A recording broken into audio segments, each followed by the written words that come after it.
So hello guys, welcome back to my channel polytechnic सफ़र में आप लोगों का स्वागत है। तो आज मैं लेकर आया हूँ पॉलिटेक्निक एंट्रेंस एग्जाम 2025 के लिए फिजिक्स का मोस्ट इंपॉर्टेंट क्वेश्चंस। और ये मोस्ट इंपॉर्टेंट क्वेश्चंस क्यों हैं? क्योंकि मैंने भी 2023 में पॉलिटेक्निक का एग्ज़ाम दिया था जिसमें मेरा रैंक 18 आया था और मैं यूपी पॉलिटेक्निक का सबसे नंबर 1 पॉलिटेक्निक GPL में पढ़ रहा हूँ, गवर्नमेंट पॉलिटेक्निक लखनऊ। तो अगर आप भी ऐसे टॉप के कॉलेज में पढ़ना चाहते हैं तो हमारी इस वीडियो को ज़रूर से ज़रूर देखिएगा। और मैं आप लोगों को बता दूँ, मैंने बहुत सारे वीडियोज़ ऑलरेडी अपलोड कर दिया हूँ, तो अगर उन वीडियोज़ को नहीं देखे हो तो जाकर देख लीजिए। नीचे डिस्क्रिप्शन बॉक्स में प्लेलिस्ट का लिंक दिया होगा, तो वहाँ से जाकर आप लोग हमारा वीडियोज़ देख सकते हो। तो चलिए, आपका ज़्यादा समय नहीं बर्बाद करता हूँ, मैं लेकर चलता हूँ आपको क्वेश्चन नंबर फर्स्ट पर। तो क्वेश्चन नंबर फर्स्ट आपके सामने आ चुका है। तो ये क्वेश्चन क्या कह रहा है, इसको पहले ध्यान से पढ़ो, उसके बाद इसको लगाओ। ठीक है, तो देखो यहाँ पर ये क्वेश्चन क्या कह रहा है। ये क्वेश्चन कह रहा है प्रतिरोधकता रो। ठीक है, क्या कह रहा है?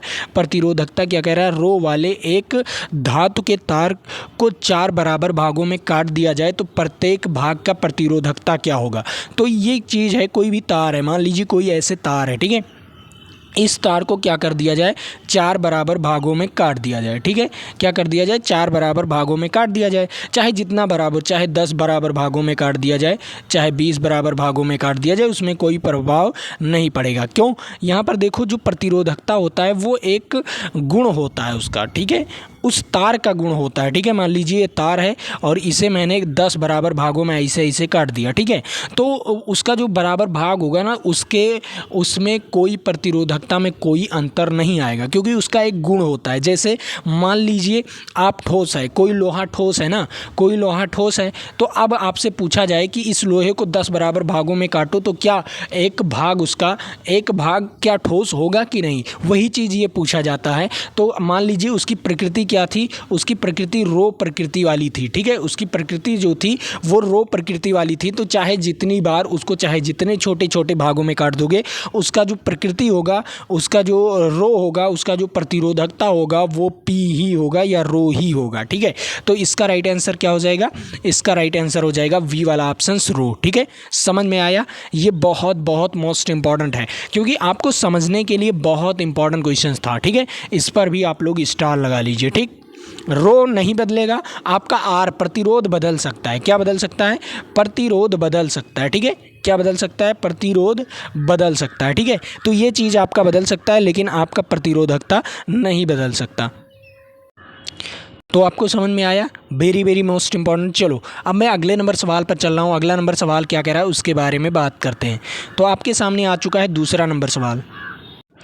तो इस सवाल को पढ़ते हैं और लगाते हैं। ठीक है, देखो ये सवाल क्या कह रहा है, समान लंबाई और समान प्रतिरोध वाले 2 तार हैं। कोई समान लंबाई का भी है और समान प्रतिरोध वाले 2 तार हैं। ठीक है, लेकिन उनका अनुप्रस्थ काट है, उनके अनुप्रस्थ काट का क्षेत्रफल कितना है? उनके अनुप्रस्थ काट का क्षेत्रफल 1/8 है। ठीक है, तो उनके प्रतिरोधकताओं का अनुपात क्या होगा? प्रतिरोधकताओं मतलब रो का अनुपात क्या होगा? तो देखो, समान लंबाई और समान प्रतिरोध वाले। ठीक है, तो समान लंबाई समान, तो प्रतिरोध का सूत्र क्या होता है? आर बराबर होता है रो एल अपान ए। क्या होता है? आर बराबर ओ एल अपान ए। ठीक है, तो ये आपका होता है। ठीक है, अब यहाँ पर देखो, आपका ये तो दोनों समान है, ये क्या है? दोनों समान है, तो इसमें कुछ नहीं करना है। इसमें आपको रो का मान निकाल लेना। रो 1 हो जाएगा और ए 1 हो जाएगा। ठीक है, अब यहाँ पर देखो, रो 1 का मान निकाल लीजिए। तो रो 1 का मान निकालोगे तो आर, और यहाँ पर अपान में एल, और यहाँ पर ए 1, और यहाँ पर रो 1 हो जाएगा। ठीक है, रो 1 आ गया। इसी प्रकार रो 2 भी आ जाएगा। ठीक है,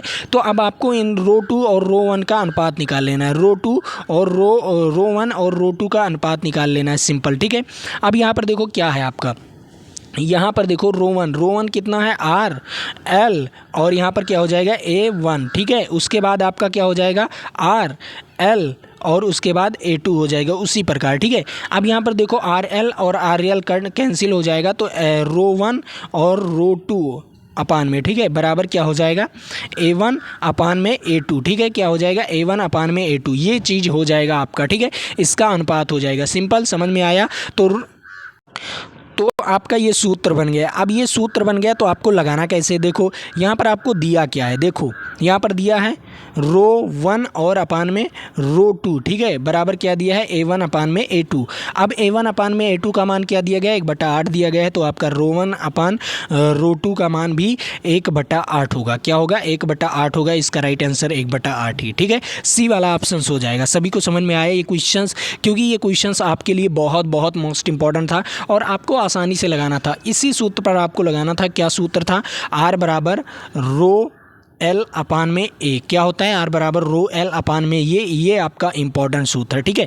इस पर आपको न्यूमेरिकल भी लगाने को मिलता है और कई सवाल भी आते हैं जो कि आपके लिए बहुत इंपॉर्टेंट होते हैं, ठीक है। तो चलो अब मैं अगले नंबर सवाल पर चल रहा हूँ। अगला नंबर सवाल क्या कह रहा है उसके बारे में बात करते हैं और उसे लगाते भी हैं, ठीक है। अब यहाँ पर देखो आपको तीसरा नंबर सवाल क्या कह रहा है। तीसरा नंबर सवाल भी आपके लिए बहुत बहुत मोस्ट इंपॉर्टेंट है। तो ये देखो क्या कह रहा है, यहाँ पर कह रहा है देखो 2 ओम प्रतिरोध का 2 ओम का प्रतिरोध है और 4 ओम का प्रतिरोध है, इसे श्रेणी क्रम में संयोजित किया जाता है, तो उनका जो तुल्य प्रतिरोध होता है उसको ज्ञात करना है। तो श्रेणी क्रम में जो भी चीज़ जोड़ा जाता है प्रतिरोध में श्रेणी क्रम में, तो R बराबर क्या होता है R1 प्लस R2 हो जाता है, ठीक है। तो R1 कितना दिया गया है 2 ओम दिया गया है, R2 कितना दिया गया है 4 ओम दिया गया है, तो यहाँ पर क्या हो जाएगा 4 2 6 ओम हो जाएगा। तो इसका राइट आंसर क्या हो जाएगा 6 ओम हो जाएगा, ठीक है। अब यहीं पर यही सवाल आप लोगों को पूछ लेता कि इसका अधिकतम प्रतिरोध तुल्य प्रतिरोध क्या होगा। तो इसका अधिकतम तुल्य प्रतिरोध निकालने के लिए, किसी का भी अधिकतम तुल्य प्रतिरोध निकालने के लिए उसे श्रेणी क्रम में जोड़ा जाता है। क्या जोड़ा जाता है, उसको श्रेणी क्रम में जोड़ा जाता है। लेकिन अगर यहीं पर आपसे पूछ लेता कि न्यूनतम तुल्य प्रतिरोध क्या होता, तो न्यूनतम तुल्य प्रतिरोध को किस में जोड़ा जाता है, समांतर क्रम में। किसमें, समांतर क्रम में जोड़ा जाता है, ठीक है। किस में जोड़ा जाता है, समांतर क्रम में जोड़ा जाता है। अगर न्यूनतम निकालना है, जैसे न्यूनतम निकालना है तो इसी को हम समांतर क्रम में जोड़ते हैं, 1/R1 1/R1 प्लस 1/R2 इसमें जोड़ते हैं, ठीक है। अब R1 कितना दिया गया है, R1 1/2 दिया गया है और R2 कितना दिया गया है 1/4। बस इसी का एलसीएम लेकर गुणा भाग करके आपको क्या कर लेना था, निकाल लेना था। तो न्यूनतम प्रतिरोध निकलता, क्या निकलता, इसका न्यूनतम प्रतिरोध निकलता। ये चीज़ आप लोग ध्यान में रखिएगा, ठीक है। चलो अब मैं अगले नंबर सवाल पर चल रहा हूँ। अगला नंबर सवाल भी आप लोगों के लिए इंपॉर्टेंट है। तो इसका तो आप लोगों को तो पता चल गया कि क्या होगा, 6 आंसर होगा, ठीक है। चलो अब मैं अगले नंबर सवाल पर चल रहा हूँ। अगला नंबर सवाल यहाँ पर चौथा नंबर सवाल क्या कह रहा है, सिंपल सवाल है, इसके बारे में बात करते हैं। देखो ये सवाल क्या कह रहा है, शक्ति P और धारा I और प्रतिरोध R और विभवांतर B के बीच संबंध को पहचानिए। अब यहाँ पर आपको बताना है कि B के बीच इसमें संबंध कौन कौन सा सही है, इसके बारे में आपको बीच के गलत संबंध को पहचानिए। यहाँ पर गलत संबंध को पहचानना है, क्या बताना है, गलत संबंध इसमें में से कौन सा है, ठीक है। तो आप लोग पहला नंबर एक चीज़ ध्यान में रखिएगा, शक्ति बराबर क्या होता है, VI होता है। क्या होता है, P बराबर क्या होता है, VI होता है। उसके बाद आपको क्या करना है, यहाँ पर कुछ नहीं करना है। B बराबर क्या होता है, V बराबर IR होता है। तो यहाँ पर I और R भी लिख सकते हो, ठीक है, लिख सकते हो कि नहीं। तो यहाँ पर I² R हो जाएगा, ठीक है। ये भी आपका P बराबर का सूत्र हो गया, ठीक है। 2 सूत्र मिल गया। एक सूत्र क्या मिला, एक सूत्र आपको देखो, एक सूत्र ये मिल गया और एक सूत्र ये मिल गया, ठीक है। अब यहाँ पर क्या रख देना है, अब I बराबर आपको रख देना है। यहाँ पर क्या कर देना है, I बराबर रख देना है। तो I बराबर रखने के लिए P बराबर क्या हो गया B, और I बराबर क्या हो जाएगा, I बराबर आप लोग जानते हो B बराबर IR होता है। तो I बराबर क्या हो जाएगा, B/R हो जाएगा। क्या हो जाएगा, V/R हो जाएगा। तो यहाँ पर B/R रख दिए। तो P बराबर क्या हो गया, B²/R। तो ये भी आपका P का मान हो गया, ठीक है। आपके 3 सूत्र आए। P का कौन कौन सा सूत्र आया, एक आया ये वाला सूत्र आ गया, और एक ये वाला सूत्र आ गया, और एक ये वाला सूत्र आ गया, ठीक है। तो यहाँ पर देखते हैं कौन सा ऑप्शन। पहला नंबर आपको ये दिया गया है, ये वाला सूत्र तो आपको याद ही होगा, और उसके बाद ये वाला सूत्र भी आपको याद आ गया है जो मैंने निकाला है। उसके बाद ये भी सूत्र आ गया है। तो आपको गलत संबंध बताना था, तो कौन सा इसमें में से गलत संबंध है ये आप लोग बताइए। तो इसमें में से पहला वाले ऑप्शन का सबसे गलत संबंध है P बराबर I और R पर स्क्वायर, ठीक है। P बराबर I और R पर स्क्वायर, ये आपका गलत संबंध है, मतलब ये आपका सही हो जाएगा, ठीक है। यहाँ पर इसका राइट आंसर क्या हो जाएगा, ए वाला ऑप्शन, ठीक है। गलत संबंध बताना था तो मैंने गलत संबंध बता दिया, तो गलत संबंध बताना था तो मैंने गलत संबंध बता दिया। इसका राइट आंसर क्या हो जाएगा, ए वाला ऑप्शन हो जाएगा। आपके शक्ति का सूत्र कौन कौन सा होगा, ये तीनों शक्ति का ही सूत्र होगा। क्या होगा, ये तीनों शक्ति का सूत्र होगा, ठीक है। ये क्या होगा, शक्ति का सूत्र होगा। ठीक है, ये तीनों शक्ति का सूत्र होगा। आप लोग ध्यान से इसको पढ़कर ही लगाइएगा। ठीक है, क्योंकि ये आपके लिए बहुत बहुत मोस्ट इंपॉर्टेंट है। ठीक, चलो अब मैं अगले नंबर सवाल पर चलता हूँ। अगला नंबर सवाल क्या कह रहा है उसके बारे में बात करते हैं और आसानी से उसको पढ़ते भी हैं। तो यहाँ पर देखते हैं अगला नंबर सवाल। अगला नंबर सवाल क्या कह रहा है यहाँ पर देख लीजिए। आइए 5वें नंबर सवाल के बारे में बात करते हैं और इसको लगाते भी हैं। बहुत आसान सवाल है और इसे लगाना भी है। कैसे लगाना है इसके बारे में देखो। पहला नंबर आपको सवाल पढ़ना है। सवाल को पढ़ो, तब ध्यान से आपको क्या क्या चीज़ दिया गया है वो चीज़ डोनेट करो। उसके बाद आपको सवाल तुरंत लग जाएगा, आपका सवाल तुरंत लग जाएगा, उसमें कोई दो राय नहीं है। तो पहला नंबर सवाल पढ़ते हैं। सवाल क्या कह रहा है, यदि किसी तार से होकर 10 मिनट में इतना आवेश प्रवाहित होता है तो उस तार में कितना धारा प्रवाहित होगा ज्ञात कीजिए। तो धारा कितना प्रवाहित होगा इसके बारे में भी ज्ञात करना है। तो आपको आवेश दिया गया है और समय दिया गया है। तो आपको ऐसा सूत्र लिखना है यहाँ पर कि जिसमें आवेश हो, समय हो और धारा हो, इसमें तीनों हो।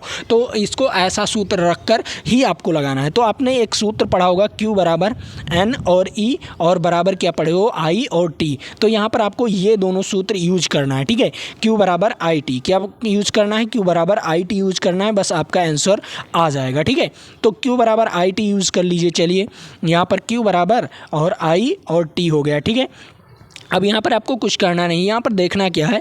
देखो यहाँ पर Q का मान दिया गया है 1200। कितना दिया गया है, Q का मान 1200 दिया गया है। I का मान निकालना है और T का मान दिया गया है 10, वो भी मिनट। कितना मिनट दिया गया है, 10 मिनट। और इसे SI पद्धति में लिखने के लिए, SI पद्धति या MKS पद्धति में लिखने के लिए आपको इसको सेकेंड में कन्वर्ट करना पड़ेगा। तो मिनट को सेकेंड में कन्वर्ट करने के लिए आपको 60 से गुना करना पड़ेगा। ठीक है, अब यहाँ पर आपका I का मान आसानी से निकल आएगा। तो 1200 और यहाँ पर क्या हो जाएगा 10 और गुणे क्या हो जाएगा 60। तो यहाँ से 00 से 00 कैंसिल और यहाँ पर I बराबर आया। तो 6 दूनी 12 क्या हो जाएगा, I बराबर क्या आ गया, 2 एम्पियर आ गया। कितना आ गया, 2 एम्पियर इज राइट आंसर। तो कौन सा ऑप्शन सही जाएगा, C वाला ऑप्शन इज राइट आंसर सही जाएगा। इसका राइट आंसर पता चला आपको, कौन सा ऑप्शन सही जाएगा, C वाला ऑप्शन। समझ में आया, क्योंकि I बराबर कितना आ गया, 2 एम्पियर आ गया। ठीक है, कितना समझ में आया। बहुत आसान वे में मैंने आपको इसको आसानी से लगवा दिया, क्योंकि ये सवाल आपके एग्जाम में आने वाला है, ये गारंटी है। ठीक है, इसको आप लोग लिख लीजिए कि एक सवाल यहाँ से आने वाला है। ठीक है,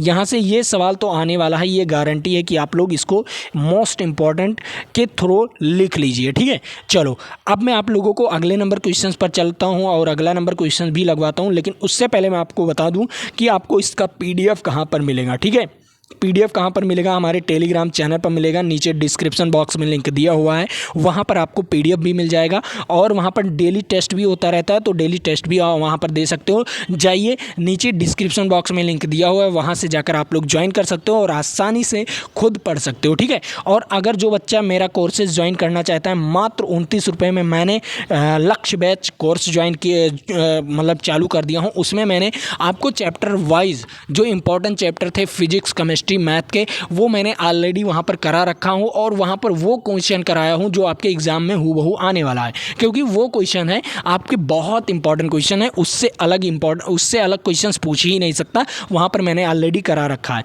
तो 29 रुपये ज़्यादा नहीं है। अगर कहीं पर बाजार में जाते हो तो आप लोग 150-200 रुपये खर्चा कर देते हो, लेकिन 29 रुपये अपने कैरियर के लिए नहीं खर्चा कर पाओगे तो कब खर्चा करोगे। ठीक है, तो आप लोग अगर ज्वाइन करना चाहते हैं तो सब्सक्राइब बटन के बगल में एक ज्वाइन बटन का ऑप्शन होगा, वहाँ से जाकर आप लोग अपना कोर्स ज्वाइन कर सकते हो, लक्ष्य बैच। ठीक है, अब इस क्वेश्चंस के बारे में बात करते हैं। ये क्वेश्चंस क्या कह रहा है इसके बारे में बात करते हैं। ठीक है, अब यहाँ पर देखो ये क्वेश्चंस क्या कह रहा है, यदि 4 ओम के एक प्रतिरोधक, क्या कह रहा है, 4 ओम के एक प्रतिरोधक को अगर 12 वोल्ट बैटरी के साथ जोड़ दिया जाए तो उसके द्वारा उपरोक्त शक्ति ज्ञात करना है। क्या ज्ञात करना है, उसके द्वारा शक्ति ज्ञात करना है। तो वो प्रतिरोध दिया गया है और विभव दिया गया है। ठीक है, तो शक्ति कैसे ज्ञात करोगे, तो शक्ति का सूत्र केवल आपको इतना ही पता है, V बराबर IR, और मैंने ऑलरेडी ऊपर बताया भी था कि उसका सूत्र क्या होता है। ठीक है, 3 सूत्र बताया था शक्ति का, तो ये तो आपको याद है, इतना ही याद है, ये तो गारंटी है कि इतना ही आपको याद है। याद है, ठीक है।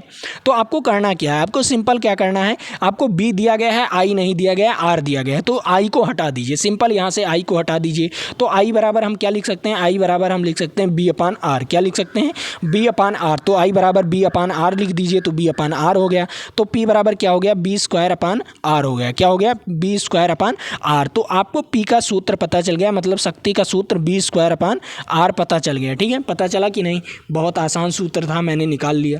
मैंने आपको याद करने के लिए नहीं कहा है, किसी भी सूत्र को मैंने आपको याद करने के लिए नहीं कहा है, मैं केवल आपको निकालने के लिए कहा हूँ, ठीक है।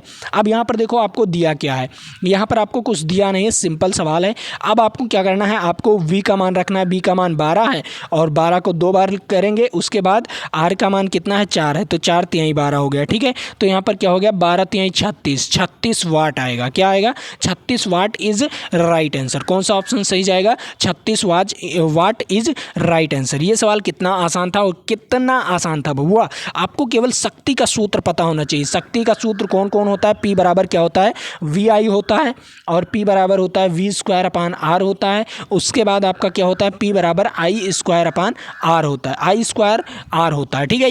ये आपका 3 सूत्र होता है। इन तीनों सूत्र को आपको याद कर लेना है, क्योंकि इन तीनों सूत्र से भर भर के क्वेश्चन आते हैं, ठीक है। आपके एग्जाम में भर भर के क्वेश्चन आते हैं, तो इन तीनों सूत्रों को आपको बेहतरीन ढंग से याद कर लेना है, ठीक है। चलो अब मैं अगले नंबर क्वेश्चंस पर चल रहा हूँ, इस पर भी आप लोग स्टार लगा लीजिए, इस क्वेश्चंस पर आप लोग स्टार लगा लीजिए और उस सूत्र पर भी स्टार लगा लीजिए, ठीक है। जो मैंने सूत्र लिखा था उसको वीडियो को पीछे करके आप देख सकते हो, ठीक है। चलो अब मैं अगले नंबर सवाल पर चल रहा हूँ। अगला नंबर सवाल क्या कह रहा है उसके बारे में बात करते हैं।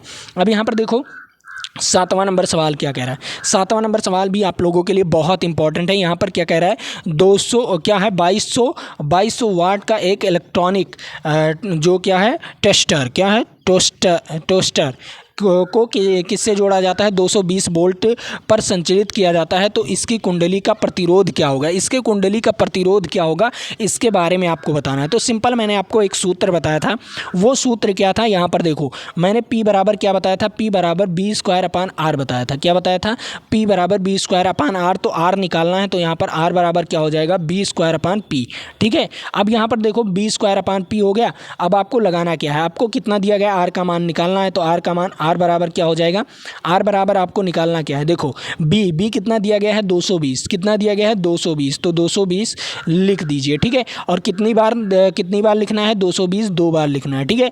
अब यहाँ पर देखो आपका क्या हो जाएगा, आपका P बराबर दिया गया है 2200 दिया गया है। तो देखो यहाँ पर कुछ नहीं करना है, 0 से 0 कैंसिल करना है, 0 से 0 कैंसिल और 22 से 22 कैंसिल कर देना है। तो R बराबर क्या हो जाएगा, 22 ओम हो जाएगा। क्या हो जाएगा, R बराबर 22 ओम। तो यहाँ पर कौन सा ऑप्शन सही जाएगा, R बराबर 22 ओम, मतलब डी वाला ऑप्शन सही जाएगा। तो कितने बच्चों को ये क्वेश्चन समझ में आया, सभी बच्चे एक बार बताइए, कितने बच्चों को ये क्वेश्चन बहुत आसान वे में समझ में आया, और आप लोग लगा सकते हो कितने बच्चों को ये आसान वे में समझ में आया। मैंने आपको कितना आसान वे में ये सारे सवाल को समझा दिया हूँ, और इतने हाई फाई सवाल आपके एग्जाम में आते हैं, तो ये सारे सवाल आप लोग लगाइए, ठीक है। आप लोग खुद से लगाइए, ताकि आप लोग लगाओगे तभी आपका कॉन्फिडेंस बढ़ेगा, और जब आपका कॉन्फिडेंस बढ़ेगा तब आप लोग अपना पेपर कर सकते हो, ठीक है। तो चलो अब मैं अगले नंबर सवाल पर चल रहा हूँ। अगला नंबर सवाल क्या कह रहा है उसके बारे में बात करते हैं। तो आपके सामने आ चुका है अगला नंबर सवाल। अब यहाँ पर देखो 8 नंबर सवाल क्या कह रहा है, इसके बारे में बात करते हैं। देखो ये सवाल कह रहा है, सिंपल सवाल है, इसको लगाना कैसे, देखो क्या कह रहा है, नियत ताप पर किसी चालक में आरोपित विभवांतर में वृद्धि करने पर, नियत ताप पर अगर कोई ताप नियत है और उसके विभवांतर में क्या करते हैं, वृद्धि करते हैं, तो उसके धारा में क्या कन्वर्ट होगा, धारा क्या होगी, धारा नियत होगी या धारा शून्य होगी, या धारा का मान बढ़ेगा या धारा का मान घटेगा। इन तीनों चारों ऑप्शंस में से बताना है। तो आपने एक ओम का नियम सुना होगा। ओम का नियम क्या था, ओम का नियम B के प्रोपोर्शनल टू I था। क्या था, B के प्रोपोर्शनल टू I था। तो अगर B बढ़ेगा तो I भी बढ़ेगा। क्या बढ़ेगा, B भी बढ़ेगा तो I बढ़ेगा। तो विभवांतर अगर बढ़ेगा तो आपका I बढ़ेगा कि नहीं, I बढ़ेगा कि नहीं, तो कौन सा ऑप्शन सही जाएगा, यहाँ पर ये वाला ऑप्शन सही जाएगा। देखो C वाला ऑप्शन सही जाएगा कि धारा का मान भी बढ़ेगा। क्या बढ़ेगा, धारा का मान भी बढ़ेगा, क्योंकि इस सूत्र से आपको पता चल रहा है कि नहीं। आप लोग ये बताइए, इस सूत्र से आपको पता चल रहा है कि धारा का मान बढ़ रहा है या घट रहा है, बताओ। अगर B बढ़ेगा तो आई को बढ़ना ही बढ़ना है, ठीक है। बी बढ़ेगा तो आई को बढ़ना ही बढ़ना है, ये गारंटी है, ठीक है। ये 100% की गारंटी है कि आपका जो आई होगा वो बढ़ेगा ही बढ़ेगा, ठीक है। अगर बी बढ़ेगा तो आई को बढ़ना ही बढ़ना है, ये 100% की गारंटी है, क्योंकि आपके ओम साहब ने बताया था, या ओम वैज्ञानिक जो थे उन्होंने बताया था कि अगर बी बढ़ेगा तो आई को बढ़ना ही बढ़ना है, ये गारंटी है, ठीक है। तो आपको इसका राइट आंसर क्या पता चल गया? इसका राइट आंसर सी वाला ऑप्शन पता चल गया। चलो अब मैं अगले नंबर सवाल पर चलता हूँ। अगला नंबर सवाल भी इसको लगाते हैं, कैसे हैं, सिंपल है, इसको लगाएंगे भी बहुत आसान वे में, और लगाकर इसको कैसे सॉल्व करेंगे। देखो यहाँ पर 9 नंबर सवाल क्या कह रहा है, सिंपल सवाल है, इसको पढ़ते हैं उसके बाद लगाते हैं। देखो क्या कह रहा है, 100 ओम प्रतिरोध वाले चालक जिसका कितने एम्पीयर धारा को प्रवाह होने पर चालक पर विभवांतर निम्नलिखित में से कितने होंगे। तो विभवांतर आपको ज्ञात करना है। तो यहाँ पर देखो आपको 100 ओम प्रतिरोध दिया गया और धारा आपको 2 एम्पीयर दिया गया है। तो प्रतिरोध यहाँ पर क्या निकालना है, विभवांतर निकालना है। तो V बराबर क्या होगा, V बराबर आपने सुना है कि IR होता है, क्या होता है, V बराबर IR होता है। तो I का मान कितना दिया गया है, 2 दिया गया है, और R का मान कितना दिया गया है, 100 दिया गया है। तो आपका कितना हो जाएगा, 200 वोल्ट। कितना हो जाएगा, 200 volt is right answer. V बराबर कितना हो जाएगा, 200 वोल्ट। कितने बच्चों को ये सवाल समझ में आया? सभी बच्चों को समझ में आ गया होगा, ठीक है। तो इतना चीज़ 200 वोल्ट आया सभी बच्चों का, क्योंकि ये आपके लिए वेरी वेरी मोस्ट, कितना छोटा सवाल था ना, कितना बड़ा लैंग्वेज में लिखा था लेकिन कितना छोटा सवाल था। आपको केवल सूत्र याद होना चाहिए था, आप लगा लेते। तो इसका राइट आंसर क्या हो जाता है, इसका राइट आंसर वी वाला ऑप्शन हो जाता है, ठीक है। चलो अब मैं कुछ अगले नंबर सवाल पर बात करता हूँ। अगला नंबर सवाल क्या कह रहा है उसके बारे में बात करते हैं, ठीक है।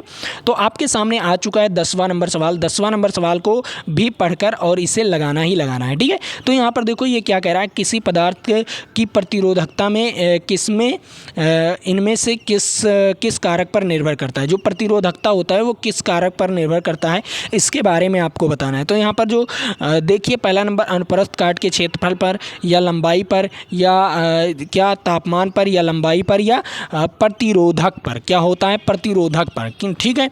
तो यहाँ पर देखो ये तो आप जानते हो कि ये किस पर निर्भर करता है, ये केवल ताप पर निर्भर करता है, ठीक है। ये किस पर निर्भर करता है, ये केवल ताप पर। तो आइए समझ लेते हैं कि ताप पर निर्भर करता है या किसी और भी चीज़ पर निर्भर करता है, ठीक है। तो देखो यहाँ पर देखो, आप लोग देखो, जो प्रतिरोधकता होती है, ठीक है, प्रतिरोधकता होती है वो ना तो आपके क्षेत्रफल पर निर्भर करेगा, ना आपके लंबाई पर निर्भर करता है, और ना ही वो आपके उस पर क्या कहते हैं, प्रतिरोध पर निर्भर करता है, ठीक है। इन तीनों चीज़ पर वो निर्भर नहीं करता, वो एक नियतांक होता है, ठीक है। लेकिन यहाँ पर आपको दे दिया गया है तो आप एक ही चीज़ पर वो निर्भर करेगा। अगर तापमान बढ़ जाता है, अगर उस तार का तापमान बढ़ जाता है तो निर्भर करेगा, ठीक है, वो तब उस पर प्रभाव करेगा, ठीक है। प्रतिरोधकता पर तब कुछ ना कुछ प्रभाव आएगा। क्यों आएगा, क्योंकि तार गर्म होगा, कुछ पिघलेगा, तो पिघलेगा, जब वो पिघलना शुरू होगा तो उसके प्रतिरोधकता में कमी भी आएगी, ठीक है, कमी आएगी और उसकी क्वालिटी थोड़ा घट जाएगी, ठीक है। तो उसके ताप पर ही निर्भर करता है, ठीक है। क्या करता है वो, अधिकतर ताप पर निर्भर करता है। अगर ताप नियत रहेगा तो उस पर कोई प्रभाव नहीं पड़ेगा, प्रतिरोधकता पर कोई प्रभाव नहीं पड़ेगा। ये चीज़ आप लोग ध्यान में रखिएगा, ठीक है। चलो अब मैं अगले नंबर क्वेश्चंस पर चलता हूँ। अगला नंबर क्वेश्चंस क्या कह रहा है, यहाँ पर देख लो ये क्वेश्चंस क्या कह रहा है। कह रहा है किसी पदार्थ का प्रतिरोधकता पर निर्भर करती है। जो प्रतिरोधकता होती है वो किस पर निर्भर करती है, वो तापमान पर निर्भर करती है। किस पर करती है, वो तापमान पर निर्भर करती है। तो इसका राइट आंसर मैंने आपको ऊपर भी बताया था, ठीक है। तो वो तापमान पर निर्भर करती है। सभी बच्चों को समझ में आया। चलिए अब मैं अगले नंबर सवाल पर चलता हूँ। अगला नंबर सवाल क्या कह रहा है, अब यहाँ पर 12 नंबर सवाल देखो। 12 नंबर सवाल को लगाना कैसे है, सिंपल सवाल है और लगाना ऐसे है, ठीक है।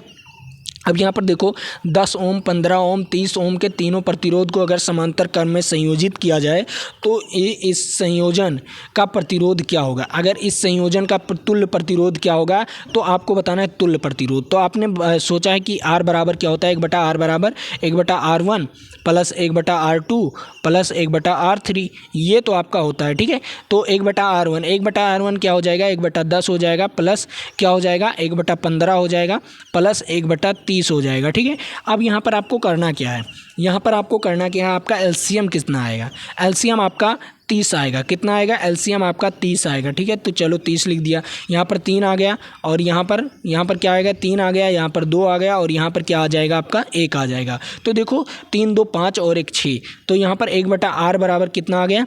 1/r बराबर 6/30 आ गया। कितना आ गया? 6/30। अब यहाँ पर देखो सिंपल है, यहाँ पर r बराबर क्या हो जाएगा? r बराबर हो जाएगा 30/6। तो काट दीजिए, 6 पंचे 30, तो 5 आया। तो r बराबर कितना आया? 5 ओम। तो उसका जो संयोजन प्रतिरोध होगा वो 5 ओम आएगा। कितना आएगा? वो 5 ओम आएगा। ठीक है, तो कितने बच्चों को ये सवाल समझ में आया?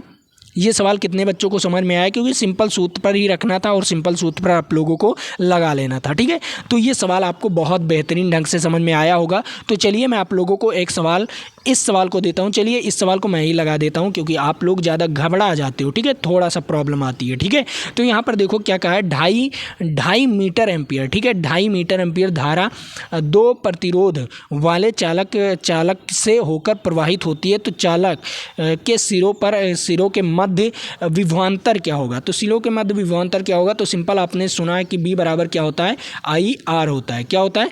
B बराबर IR होता है। तो I क्या दिया गया है? I आपको 2.5 मीटर एम्पियर दिया गया है। ठीक है, अब यहाँ पर आपको 2 ये दे दिया गया है। ठीक है, क्या दे दिया गया है? 2। ठीक है, अब यहाँ पर ये मीटर एम्पियर और आपको ओम दे दिया गया है। क्या दे दिया गया है? मीटर एम्पियर ओम दे दिया गया है। तो देखो अगर गुना करोगे तो 5 आएगा। ठीक है, 5 आएगा मीटर एम्पियर ओम। ठीक है, अब इसको हम क्या कर सकते हैं? मीटर एम्पियर या मीटर, इस एम्पियर ओम को हम क्या लिख सकते हैं? एम्पियर ओम को हम वोल्ट लिख सकते हैं। ठीक है, तो B बराबर आप क्या लिख सकते हो? B बराबर 5 मीटर वोल्ट लिख सकते हो। क्या लिख सकते हो? 5 मीटर वोल्ट लिख सकते हो। इसका राइट आंसर हो जाएगा बी वाला ऑप्शन। कौन सा ऑप्शन हो जाएगा? बी वाला ऑप्शन। ठीक है, सभी बच्चों को समझ में आया? ये बहुत मोस्ट इंपॉर्टेंट था। ठीक है, अब देखो इस सवाल को मैं आप लोगों को दे रहा हूँ, इस सवाल को आपको लगाकर बताना है कमेंट बॉक्स में। ठीक है, और हाँ, अगर आप लोग हमारा कोर्सेज ज्वाइन करना चाहते हैं तो मात्र 29 रुपये में अभी ऑफर है, तो आप लोग जाकर ज्वाइन कर लीजिए। और वहाँ पर मैंने चैप्टर वाइज सारे इंपॉर्टेंट क्वेश्चंस कराया हूँ, चैप्टर वाइज थ्योरी भी कराया हूँ।